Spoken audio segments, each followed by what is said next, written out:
Clássicos, derbys. A Liga Portuguesa faz-se de grandes jogos e das inúmeras histórias que daí desenrolam, e dos protagonistas que, pelo bem ou pelo mal, ficam eternizados na memória dos adeptos. Neste episódio do Míticos FC, viajamos para o início dos anos 90 e para um dos mais quentes clássicos que há memória entre Futebol Clube do Porto e Benfica. Recordamos assim o caso do Túnel das Antas.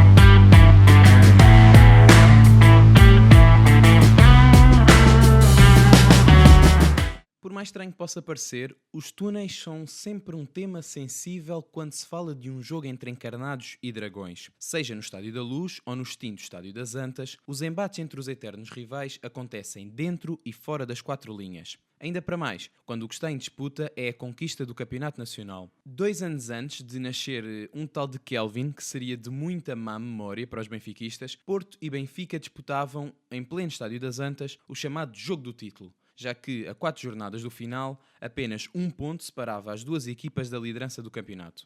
O líder Benfica chegava ao encontro determinado em dar um passo decisivo rumo à conquista do título nacional. O treinador era Sven-Göran Eriksson, que regressara à Luz para viver a segunda passagem no clube na época anterior e procurava voltar a ser campeão. Isto depois de uma temporada em que a ida à final da Liga dos Campeões soube a pouco e o Benfica ficou-se pela conquista da Supertaça. Do lado do Futebol Clube do Porto, o objetivo era mais simples: ganhar ao Benfica e conquistar o bicampeonato. Pinta Costa tinha reatado 2 anos antes uma relação muito proveitosa com Artur Jorge, treinador sinónimo de conquistas dos Dragões e de muita má memória para os encarnados, e incumbia-lhe a tarefa de repetir o triunfo que tinha acontecido 2 semanas antes para a Taça de Portugal e impedir que o Benfica voltasse a vencer nas Antas 14 anos depois. Este objetivo era para cumprir a qualquer custo. Com todos estes dados em cima da mesa e com o título ali tão perto, valia tudo para vencer. E foi mesmo isso que aconteceu. Eriksson, na sua biografia, sintetizou os acontecimentos vividos naquele dia de 28 de maio de 1991 e recordou uma frase dita por Pinta Costa que explica na íntegra o que foi aquele jogo. Respeito-o muito, Sr. Eriksson, mas guerra é guerra. Ora, como nos ensinaram os livros de história, todas as guerras jogam-se em várias frentes, e esta não seria exceção. Para melhor compreendermos o que foi esta guerra, vamos dividi-la em 2 partes. Ou melhor, o que aconteceu dentro e extra-campo.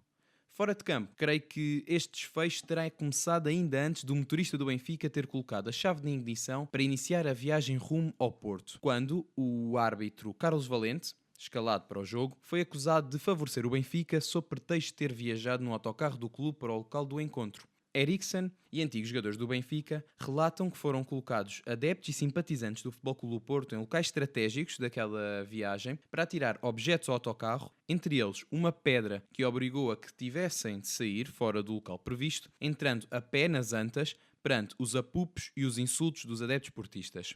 Chegados ao estádio, o Benfica tinha à espera uma recepção de boas-vindas organizada pelo célebre Guarda Abel. Tinha a indicação de Pinta Costa de impossibilitar o acesso aos balneários e de estabilizar a comitiva benfiquista até à hora do jogo. O Guarda Abel por si só podia dar um episódio do Míticos FC. Figura de destaque de um certo obscurantismo associado à presidência de Pinta Costa no Futebol Clube do Porto, o Guarda Abel era um graduado da PSP, conhecido por tratar da segurança do Estádio das Antas, mas que acumulava a mesma função com os dirigentes do clube. Mal comparado, era uma espécie de Fernando Madureira antes do Fernando Madureira, com carta branca para ser uma presença regular nos corredores dos jogos, em casa e nos de fora também, pois o Guarda Abel tinha um cartão entregue pela Federação Portuguesa de Futebol para circular em todos os estádios do país.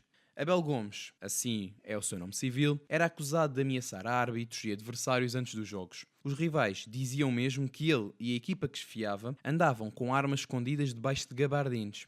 Pinta Costa sempre negou qualquer ligação ao graduado da PSP.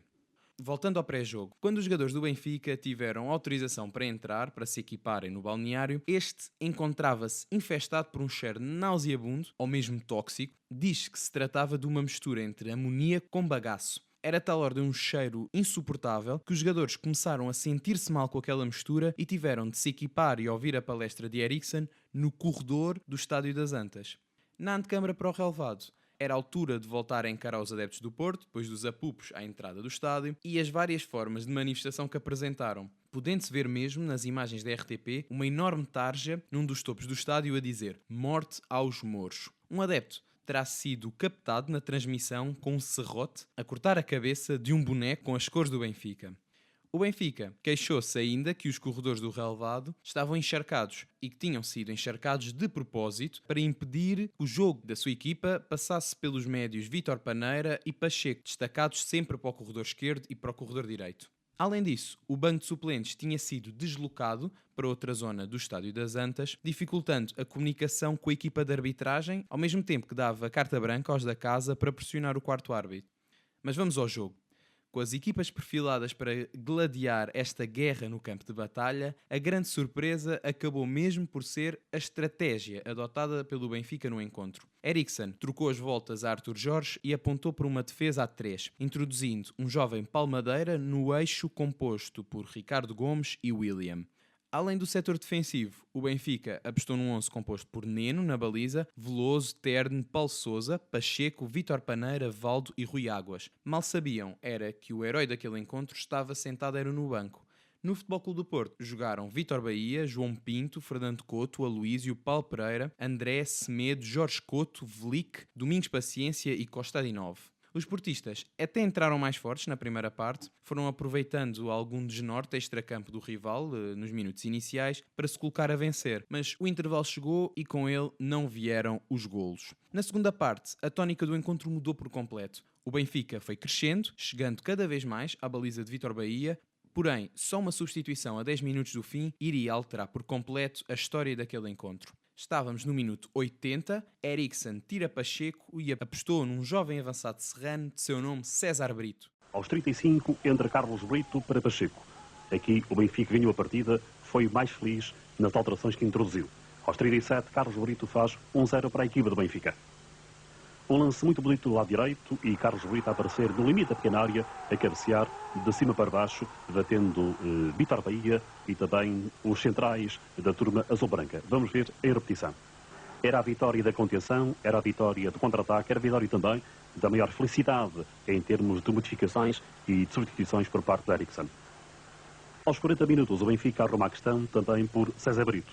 Paulo Pereira tinha sido mandado adiantar para o centro do seu ataque. Desguarnecido o flanco direito da defesa portista, o Benfica aproveita, Valdo, excelente abertura, César Brito muito rápido, fazendo 2-0 para a equipa do Benfica. Vitória merecida da equipa mais consistente, mais serena e mais feliz nos lances capitais. Uma vitória do Benfica por 2-0, que catapulta a equipa de Eriksen à provável vitória no Nacional de Futebol da Primeira Divisão. Terminado o encontro, Arthur Jorge não quis mandar a toalha ao chão, apontando às conquistas dos portistas. Arthur Jorge, Porto Benfica, o Porto perdeu e agora? E agora o campeonato continua, ainda não acabou, e há a Taça de Portugal, ainda há mais jogos a fazer. Evidentemente, nesta altura, dizer que ganhou a equipa mais adulta, a equipa mais madura e mais experimentada, e que conseguiu ser mais tranquila e mais calma durante o jogo. Penso que a equipa do Porto não aguentou a pressão, se quiser, e não conseguiu, jogando, enfim, não jogando mal, não conseguiu ser tão perigosa quanto deveria ter sido. Criou poucas ocasiões de gol e acabou por perder o jogo na parte final do desafio, quando procurava evidentemente ganhá-lo, porque, repito, nos últimos minutos o Porto não tinha nada a perder, tinha apenas que tentar ganhar o campeonato. Já Tony, na altura adjunto Eriksen, sublinhava a competência das águias no jogo decisivo. Em relação a este jogo, ele foi mais marcado taticamente e talvez mais pelo Benfica, dada a forma como se dispôs no campo, tentando explorar o contra-ataque. O Benfica é bem diferente daquele que esteve na taça. Foi menos bonito a jogar, foi mais objetivo e foi feliz. E falo porque o Fogo do Porto teve sempre mais o domínio do jogo, teve mais vezes a bola em seu poder, mas não teve a imaginação para criar situações de golo, porque os espaços lhe faltaram e o Benfica acabou por, nos últimos minutos, obter uma vitória que é feliz, mas que acaba por espelhar, e é sempre fácil ir buscar as justificações, essa vitória através da frieza, através da inteligência, através do rigor que transpôs para um jogo onde partia com vantagem em termos pontuais em relação ao seu adversário. Vencer a batalha, voltando aos livros de história, não significa de todo vencer a guerra. E o Futebol Clube do Porto tinha preparado uma contraofensiva marcada pela violência. Queixas contra a arbitragem de Carlos Valente originaram trocas de acusações mútuas no túnel do Estádio das Antas, que terminaram com agressões ao árbitro, ao presidente então do Benfica, João Santos, e a outros elementos da estrutura encarnada.